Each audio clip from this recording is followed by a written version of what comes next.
Hi guys, this is Ranjit and welcome to Tech Q&A session end of May 2021.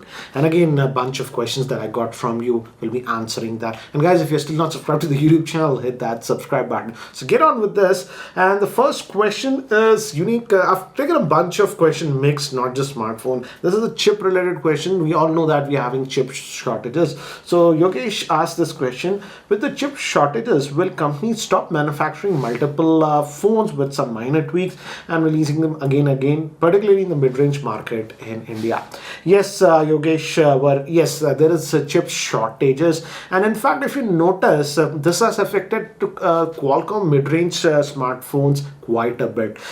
In fact, Qualcomm had introduced quite a few new mid-range chipsets, but if you notice, even in India we are simply getting even mid-range smartphones with older chipsets. We are hardly seeing that. That's because of the shortages, and I think so Qualcomm is having an issue with this one, but I think so the MediaTek is not having that. That's why we are seeing a lot of new smartphones and even some upcoming smartphones with the MediaTek Dimensity, etc. So yes, but I doubt they will stop releasing unnecessary same variants of the smartphones. Redmi, Realme, everyone is just doing that. The Redmi Note series, what is that? The Note 10 Pro, Note 10 Pro Max, Moto G40, G60, almost the same phone. So yes, this will continue. This won't stop. But this has affected Qualcomm quite a bit. If you notice, the mid-range chipsets that we are getting, we are not getting the latest mid-range chipsets that were announced by Qualcomm due to this chip shortages. Okay, this is by Aryan 2002. He says, what are your thoughts on the Asus Zenfone 8 series now that it's coming to India? Can it make a big ripple here if it's priced well? European pricing is good, he says. We don't have any phones with IP68 and such specs with clean feature-rich OS. Aryan, I'm interested in the Zenfone 8, the smaller variant, because yes, we these days we are not getting compact flagship Android smartphones. So in that aspect, the Zenfone 8 series looks good. Yes, we know it will be launching in India, and even the flip phone, that's bigger one. But as of now, Asus hasn't given any specific date. So I'm assuming sometime in end of June, depends on this COVID situation, or in July it should launch. But I'm particularly looking at the compact one, that's the Asus Zenfone 8 personally. Next question is from Derek. He says, hi Ranjit, when it comes to the SpO2 monitoring on budget fitness bands like the Mi Band 5, he says OnePlus Band, is it accurate enough to use it like an oximeter or just a fancy gimmick? I actually had answered this question in the earlier Q&A also, but this is a very important question. That's why I'm taking it up again. I will not replace these fitness bands that have SpO2. I will rely on an oximeter for critical health, guys. Don't play around with your health. These SpO2 meters vary a lot. They are not super accurate, guys. So I will personally rely on an oximeter for SpO2 levels. That's my frank opinion. This is by Gautam. He's asking, how far are we in incorporating an eSIM or a SIM in a laptop, and why hasn't it been done? Gautam, you're mistaken. We actually have SIMs in laptop, but we generally find it only on higher end laptops, business laptops. They have a SIM slot. For example, HP, a couple of months ago, I had got a HP laptop. It was with AMD Ryzen Pro series. That's for business, and it actually had a SIM slot. So yes, we do get it. So again, shop around, but generally business laptops have that. It's generally not found in consumer laptops. This is by Mr. Joshi. He's asking, what's your opinion on the upcoming OnePlus Nord CE 5G? Has OnePlus lost its originality? Let's see when it comes. It's going to be announced very soon. There are a lot of rumors, and I feel this smartphone will be very close to actually the Realme X7 Max. So it's going to be very similar, but let's see if again OnePlus charges quite a bit of premium and just gives 1 or 2 5G bands. That'll be an interesting thing. And will they try to defend by just giving 1 or 2 5G bands? That'll be an interesting thing. This is by or batao. He says I have a 100 megabit BSNL fiber connection and get about 110 megabits on LAN. I usually get about 50 or 60 megabit on laptop through Wi-Fi, but when on my mobiles and iPads, I only get about 20 to 30 megabit. What is this? Mobiles are Redmi Note 8, Samsung A52, Redmi Note 8 Pro. Or batao, I would suggest that you use the 5 gigahertz Wi-Fi band. If you're using the 5 gigahertz Wi-Fi band, you will easily get that 110, etc. For example, I have Airtel router, it's a gigabit on smartphones. In fact, I can touch about 450 to anywhere about 550 megabit also, but it's on the 5 gigahertz. When I put it back on the 2.4 gigahertz, even for my gigabit connection, it just reaches about 56 to about 16 megabit. So configure your router for 5 gigahertz band, and again make sure your smartphone and whatever are connecting on the 5 gigahertz band, not on the 2.4 gigahertz Wi-Fi band. This is by Mr. Rats. He's asking, hey Ranjit, any chance of budget-centric gaming smartphones? He asks. Honor Play was one of the most amazing of that category, and it was sold in decent quantity until Poco F1 was launched. Do you think any brands will consider to make a phone like Play in today's market? Rats, we are getting, for example, the Poco X3 Pro is definitely a gaming-centric smartphone. The first attention towards that is gaming. And yes, we will be getting some other smartphones also. I don't know, there's a rumor there is a new smartphone that is going to launch in June. Again, I don't know because I don't want to speculate. Let's see. But I've heard that this is going to be a gaming-centric smartphone and will come at a very aggressive price, launching sometime in June. Let's see if it happens. I'll try to cover it if it happens. This is by Rahul. He's saying Samsung is partnering with AMD for this Exynos chipset and working closely with Google for Fuchsia OS and Android and helping Google to upgrade its hardware game. Do you think if Samsung continues its path, can beat Apple by integrating hardware and software? Rahul, as of now, competing with Apple, I think it's a long way if they do about it. The first thing, the partnership with Samsung and AMD, I'm hoping is that we know we're going to get 10 new chips next year. I'm hoping it should be able to compete these Exynos chipsets, new Exynos chipsets with Qualcomm. We know the GPU is better, the Adreno GPU is better with the Snapdragon SoCs. Hopefully, with this AMD partnership that Samsung is doing, it becomes better than Qualcomm or gives a very tough competition to Qualcomm. Apple, I would say, still they are a couple of generations ahead in the SoC design. But again, Apple is also having thermal issues. The new iPhone 12, etc., if you stress them a lot, have thermal heating issues. So it's not like Apple is not having issues. But yeah, this is a nice move. But let's keep our fingers crossed, guys. We hear a lot of marketing fluff and stuff, but when we actually see the product, it might have battery life issues or heating issues, etc. So they need to solve all this to compete, I would say. This is by Shom. He's asking, do you think Poco will ditch MiUI and shift towards a more stock Android-like UI experience in the near future, since they are more focused on gaming and performance-oriented devices like the Poco X3 Pro and the upcoming Poco F3 GT? A lighter UI may create wonders from that. Yes, I frankly feel if they go with a lighter UI, closer to stock, etc., it will be better for Poco. But let's see if they do it. I'm giving my fingers crossed for that, because essentially, yes, Poco is a Xiaomi company and Xiaomi uses MiUI. But if they break that loop, I will be very happy about that, because we know MiUI and the bugs with MiUI. This is by Aman. He's asking, this is a very interesting YouTube related question, and when he posted that question, many of you replied that you want an answer, posted it as thumbs up, etc. So I'll take it. He's asking, how tough is to sustain as unbiased tech YouTuber in India in 2021? Very interesting question.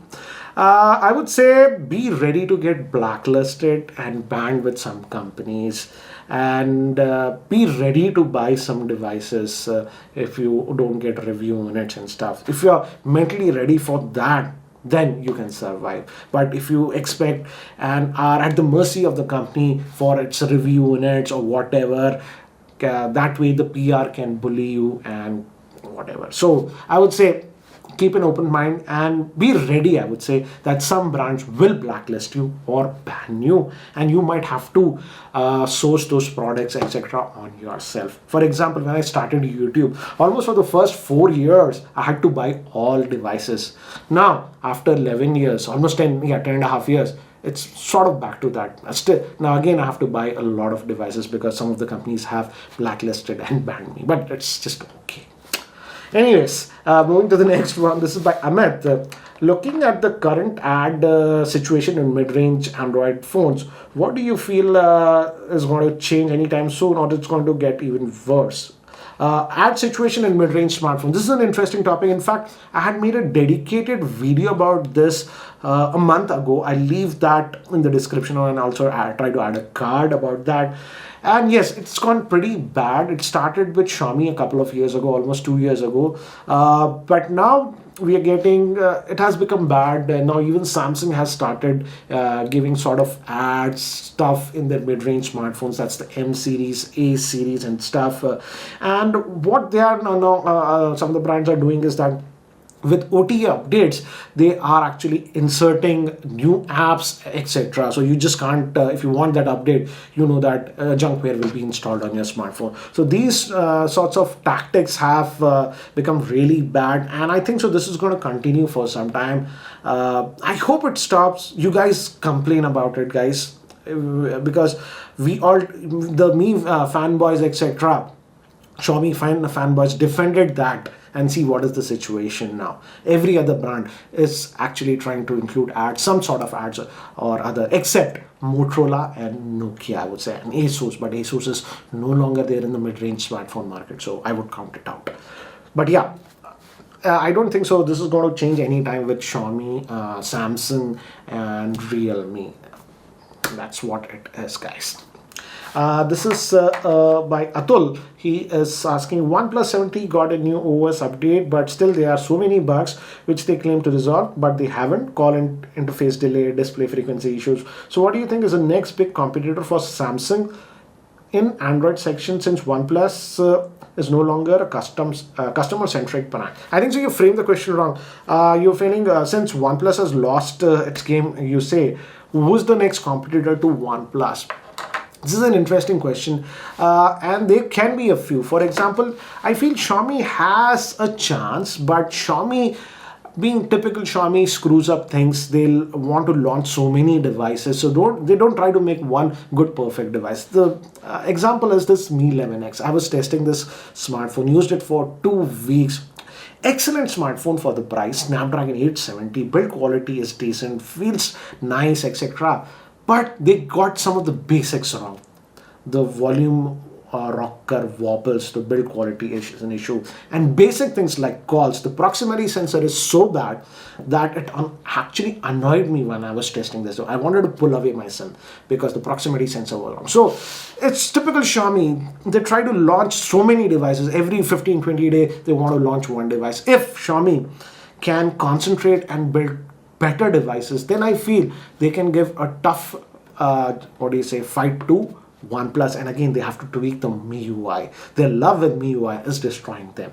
We know how buggy is MiUI. The next brand that I feel can compete is Realme. Again, some of the Realme products are very good, but some of the other smartphones are like total dud. So again, they have to get their things right. And the third, this is a new player. Can't say how it will be, but I feel iQOO has a very good chance. I am pretty impressed with the iQOO 7, what they are able to do. I'm not talking about the Legend, I'm talking about the regular iQOO 7 that comes with the Snapdragon 870. The pricing is really good, the phone is good, the camera performance is amazing. So I'm looking forward to see what iQOO does in the future. And if they continue the path and improve the UI a little bit, I feel the UI can be improved a little bit. It can be a good, value flagship and can compete with, OnePlus. But let's see how it goes. Okay, let's move to the next one. This is by Lalit. He is asking, does it make sense to buy 1-year-old used flagship smartphone since prices of new flagships are skyrocketing these days? we can easily get at 30-40% cheaper, and works perfectly fine if you go with the last year's flagship. Yes, you can certainly go with that. For example, the last year's flagships come with the Snapdragon 865, and still I would say it's an excellent processor. You don't have to get Snapdragon 888. To be frank, for regular daily usage. So if you can get a good smartphone with the last year's processor, don't go with the Exynos 990, that was not good. But yeah, the Snapdragon 865 is actually still very good. But only thing I would say, if you're buying a 1-year-old flagship device, is look at the update situation. How is the brand updating that phone?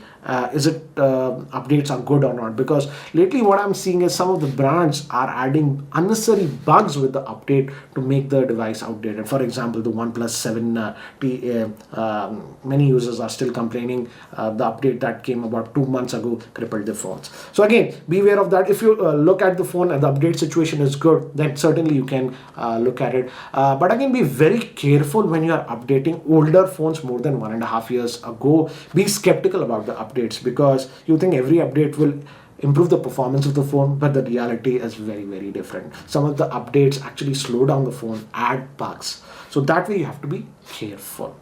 Anyways, let's move to the next one. This is by Joseph. He's asking regarding what you said about 5G bands. Since the testing has begun, it is rumored that most of the networking providers might provide only 5G bands that provide network at longer distance. So is it necessary for smartphone brands to add more 5G bands in India? The thing is that with 5G, let me talk a little bit about the spectrum. It's all about spectrum. And if you notice, in India, when the spectrum was sold to these whatever vendors like Airtel, Jio, whatever, there was something known as universal spectrum also. That means, for example, they bought a spectrum of 1800 megahertz, 2300 megahertz. It's not tied that they can provide only 3G or 4G services on that. They can even provide actually 5G services. And in fact, with dynamic allocation, DSSS, they can actually do that. So, for example, we have providers like what? Jio, we know, is going to get 5G, will bring 5G. Airtel is going to bring 5G. Vodafone is going to bring 5G. We don't know about BSNL, so that they may also bring 5G. So there might be about 4 different providers that might be bringing 5G. Yes, some of them might opt for newer bands for 5G, specific only for 5G. But some of the others might use the existing spectrum that they have, that they might be using for 4G, that can be allocated for 5G.